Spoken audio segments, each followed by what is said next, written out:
Rain hammered the metal roof of Jackson Hale's auto and repair, turning the dim shop into a hollow drum. At nearly midnight, the neon sign outside flickered hopelessly, fighting to stay alive in the storm. Jackson wiped grease off his hands and nudged the shop door closed. He was ready to lock up. Ready to go upstairs to the tiny loft he called home. Ready to heat a can of soup and forget that this was his 5th night in a row working late. He reached for the switch when... Knock. Knock. Knock. He froze. No customer existed at this hour. No sane one anyway. The knock came again, softer this time. Almost hesitant. Jackson unlatched the door and opened it only an inch. A hooded figure shivered in the downpour, soaked to the bone. She clutched her arms to her chest as if holding herself together. Her voice trembled. Hi. Sorry. Do you have any expired sandwiches? Jackson blinked. What? The girl lifted her face slightly. 2 yellow eyes glowed from beneath her hood.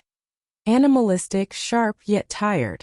Rain revealed furred ears poking through the fabric, flattened with cold. A wolf girl. And judging by her shaking, she'd been out here a long time. I'm not stealing, she said quickly. Humans sometimes throw away food behind shops. I thought maybe you had expired sandwiches. Or leftovers. Jackson stared. She wasn't older than 19. Thin to the point her clothes hung off her like borrowed rags. Mud splattered her bare feet. Her tail, matted, dripping, hung limp. Something inside Jackson twisted. I don't throw food away, he said. But I can make you something. She blinked in surprise. You can? Yeah. Come in before the rain turns you into a popsicle. The girl stepped inside, dripping puddles across the floor. She immediately flinched. Sorry. I'll clean. It's fine, Jackson interrupted. Sit. She perched on the very edge of a chair like she expected it to vanish beneath her. Jackson microwaved leftover pasta and placed the bowl in front of her. The wolf girl stared at the steam rising from it. Is this allowed? It's food. You're hungry. Eat. She didn't need to be told twice. She inhaled the meal so fast Jackson barely saw her chew. When she finished, she hunched over the bowl protectively, as if expecting him to snatch it away. What's your name? He asked. The girl hesitated. Lyra. Well, Lyra. I'm Jackson. She nodded politely, but her gaze kept darting to the exit, as if planning her escape. Trauma. Fear. Survival instinct.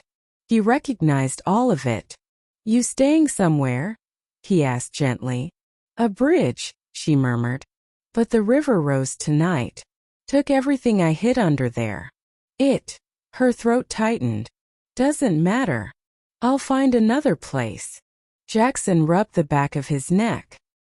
He wasn't rich. He wasn't a hero. He wasn't anything except a tired mechanic in a small town that didn't trust non-human hybrids. But he couldn't throw her back into the storm. You can sleep in the shop tonight, he said finally. Lyra's eyes widened. No, that's too much. I just wanted old food. It's not too much, Jackson said. You look like you're running on fumes. Her gaze lowered. I don't want trouble. You're not trouble, kid. Slowly, disbelievingly, she nodded. The girl who changed everything. Lyra curled up on a pile of old blankets beside one of the car lifts. Jackson switched off the lights and headed to his loft. As he lay in bed, he kept thinking of her shivering form, her cautious eyes, the way she apologized for existing. Morning came, bringing a slice of sunlight through the garage door windows. Jackson walked downstairs to find Lyra already awake and cleaning. Grease buckets, toolboxes, shelves. She was organizing everything with military precision. You don't have to do that, Jackson said. She stiffened. I wanted to pay you back. For the food. And the roof. He sighed with a helpless smile. Lyra. Helping someone doesn't need repayment. She blinked, confusion flickering across her face like she'd never heard those words before. Over the next several days, Lyra remained, not because he asked, but because she drifted like a ghost who didn't know where else to go. She ate lightly, too lightly. Jackson kept placing more food in front of her anyway. She worked in silence, sorting bolts by size, cleaning tools, sweeping corners. Her ears twitched constantly, picking up sounds even Jackson missed. One afternoon, as Jackson struggled with an old truck engine, Lyra peeked over his shoulder. "It's the carburetor," she whispered. Jackson raised a brow. "You know engines?" "I listened," she mumbled. "The sputter pattern is uneven, like it's choking." She was right. He shot her a look. "You got good ears." She shrugged. "Wolf-kind have to." "Want to learn more?" Lyra hesitated. Hope flickered in her golden eyes, then quickly dimmed. If you want." "I do want," Jackson said. "Grab a wrench." From that day onward, she became his shadow. And she was brilliant. She learned engine timing in hours, brake systems in a day, diagnostics in 2. But every time Jackson praised her, she shrank, as if expecting punishment. "Lyra," he said one evening while handing her a soda, "you don't have to act scared around me." She looked at him with quiet disbelief. "Humans don't help my kind.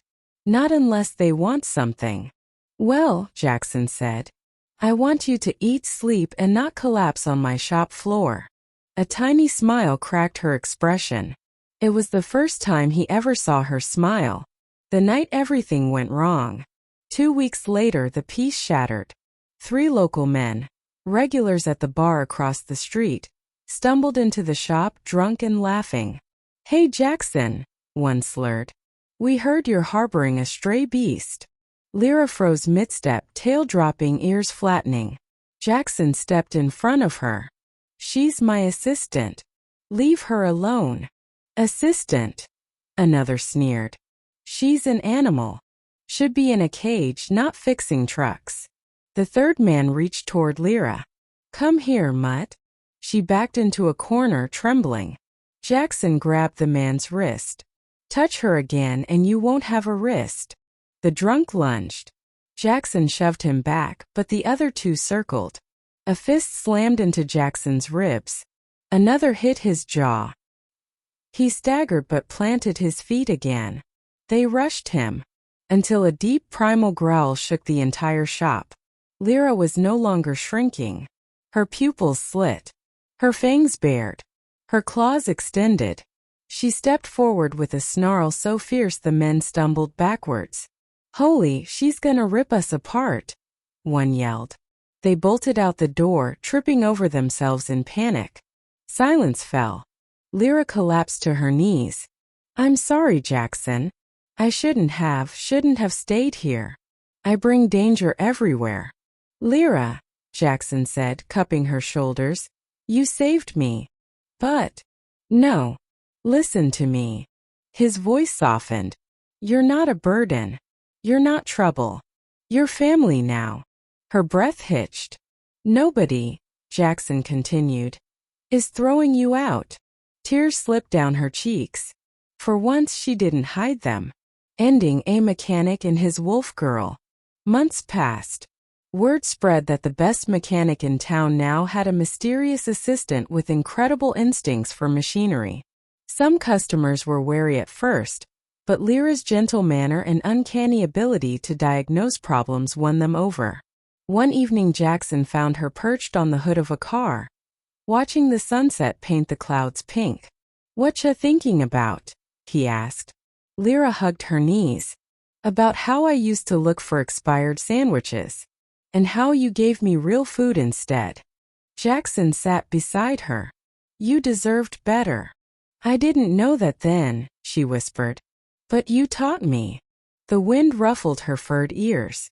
For once they didn't twitch in fear. They relaxed. "You changed my life," she said softly. Jackson smiled. "Funny. You changed mine too." Lyra leaned her head onto his shoulder. A gesture full of trust, something she'd never offered anyone before. "Jackson," she murmured. "Wherever you go. I want to stay." "You're home, Lyra," he replied. "As long as you want." Her tail swished behind her, for the first time in joy. And in that quiet golden moment, inside a small-town mechanic shop, a homeless wolf girl finally found her place in the world, and the man who refused to let her disappear into the rain ever again. Their lives had changed forever.